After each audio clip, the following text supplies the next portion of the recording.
Hi there, I'm Lena Anani, and you're listening to She Wrote a Book, where I interview amazing women from all over the world who also happen to be published authors. I created this show to educate, entertain, and inspire you to be the voice you want to hear in the world. Did you know this episode comes with a free gift? It's a webinar for aspiring authors who want to learn my insider secrets on writing and publishing books. You can access this free training instantly at SheWroteABook.com/bonus. Now let's get started. You are listening to episode number 62 of She Wrote a Book, and today I'm interviewing Maria Veiga, author of the book The 7 Lies of the Human Race. The 7 Lies is an autobiography self-help book that takes the reader on a journey of self-understanding and healing. It relates the 7 chakras to our unique experiences in infancy, adolescence, and adulthood, naming the lies that we internalize.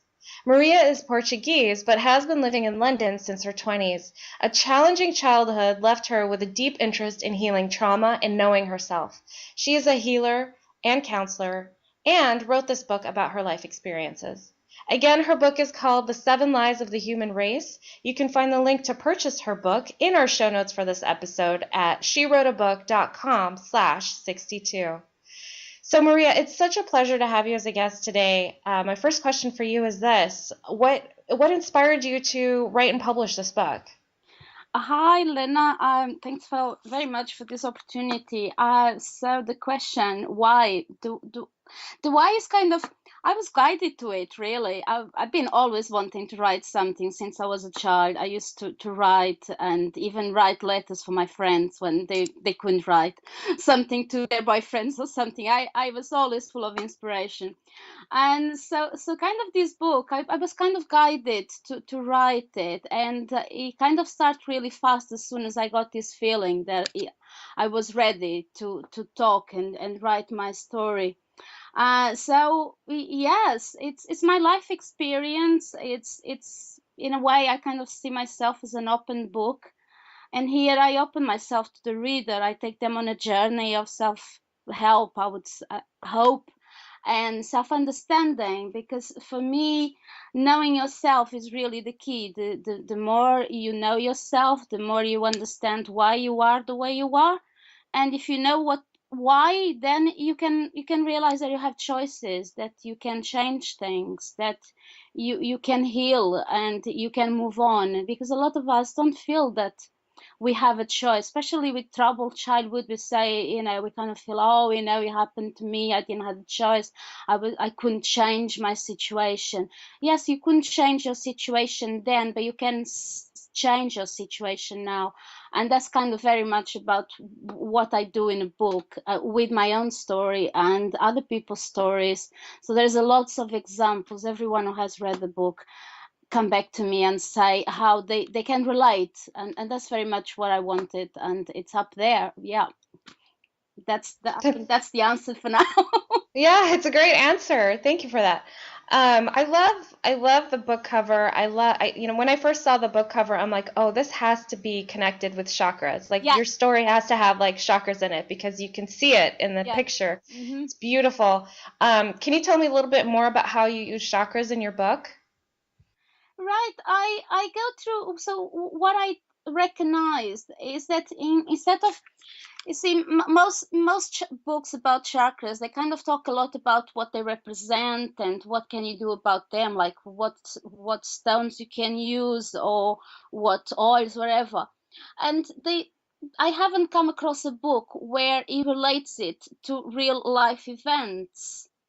And what I have done here is very much about going through a journey through the chakras, starting with the root, where for me, what I realize is the issues that it goes on, that they are related with the root, is our first experience in life. So when we born and our first couple years in this world as a baby, and having to relate with the mother, with your carer, the experiences that happen there are very much the experiences that they're going to affect that energy center for life.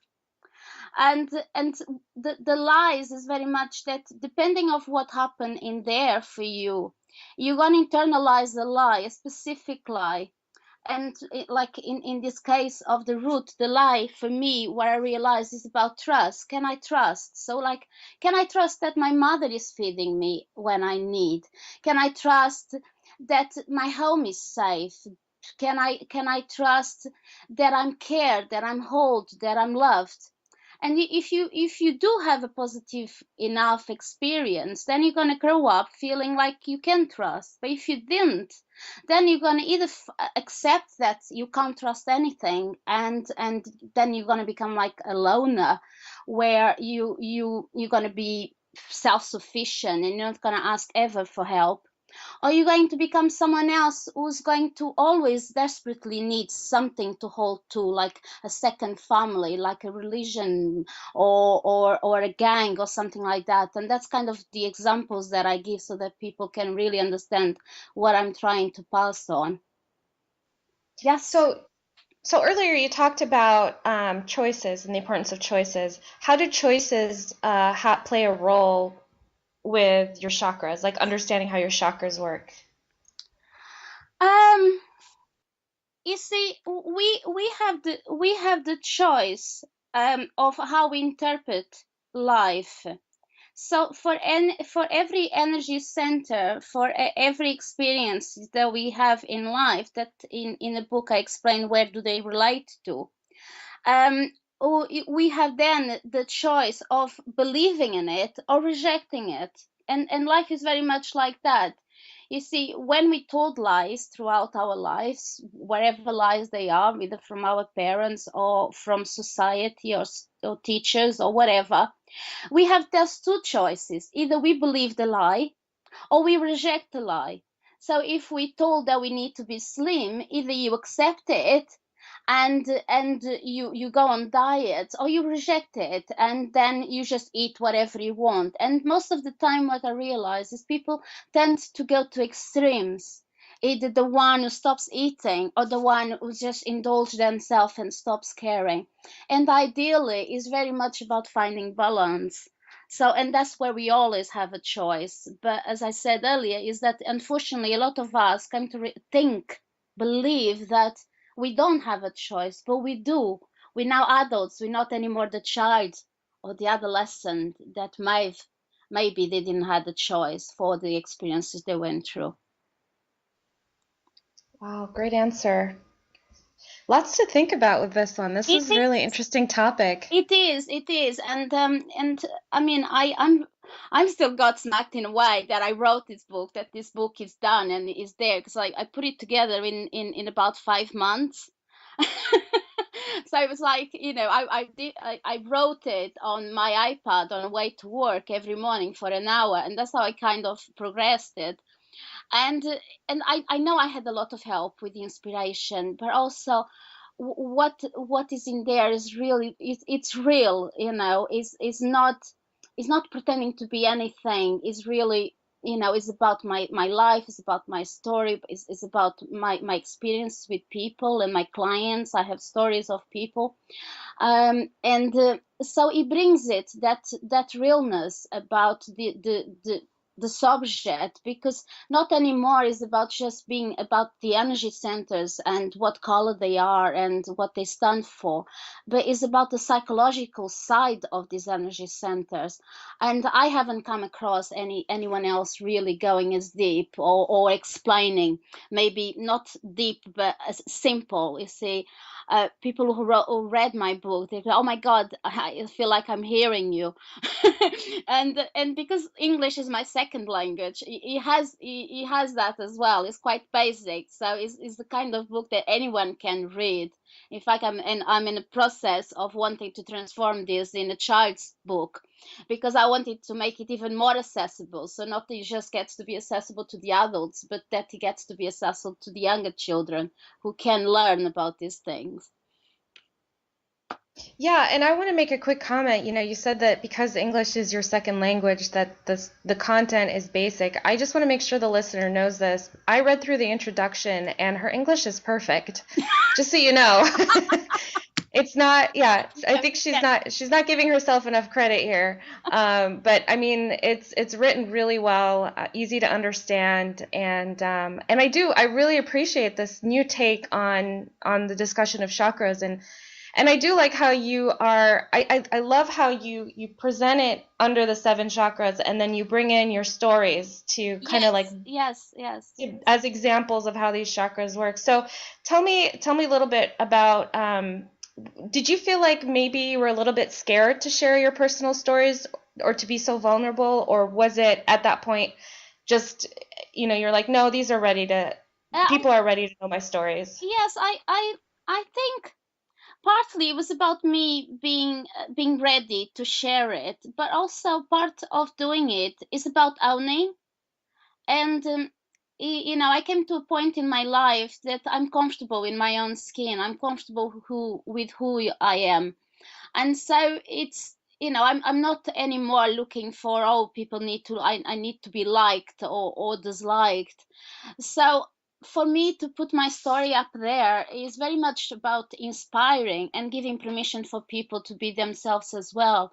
And I think it's part of that is about owning our own story, owning our own pains. I mean, I tell there, I tell in the story how I almost could have killed my aunt. And those moments, is recognizing how much we are capable, because one of the struggles in life is about we accepting our own shadow, but also is about accepting our own light. So it's about accepting that we are capable of evil, but we are capable of being divine because we are divine. And so, that's another side of the book that I want to pass on, is about accepting our own light, and not just how bad we can be, but recognizing that as well, because a lot of us spend so long and spend so much energy trying to hide those things, either to hide how much are capable of doing, or hiding that we think or believe that we're not, that we are horrible and therefore we don't deserve a beautiful life, or we don't deserve to be loved, or whatever. We all just been there in different ways. We all unique and have different stories, but really we all been there. And that's what this book is about, is really that by showing and talking about my story, and being so open, I hope that I inspired people for them to be open with themselves. They not need to go and shout outside who they are, but we need to do that first with ourselves, to own who we are and why we are the way we are. So yes, I think I was ready to write it as and to share it. Yes, definitely. Wonderful answer. Maria, what do you love most about being an author? Really to I mean, not trying to repeat myself, but it's about the fact that I might be able to inspire someone, and how rewarding is that, to know that you done something that that's gonna help someone, that he has the potential to change, that he has the potential to give that permission, that he has the potential to healing. I mean, that's really what the planet needs, what we need. And so, I'm feel, very, very, very happy that it's there. It's just because I self-publish it myself. This is a great opportunity, because I don't have this type of opportunities. But, and also, in a way, it's about leaving something, something that is going to be there, for people to know that there was a Maria Veiga, not because there was a Maria Veiga, but because that story can help someone still forever.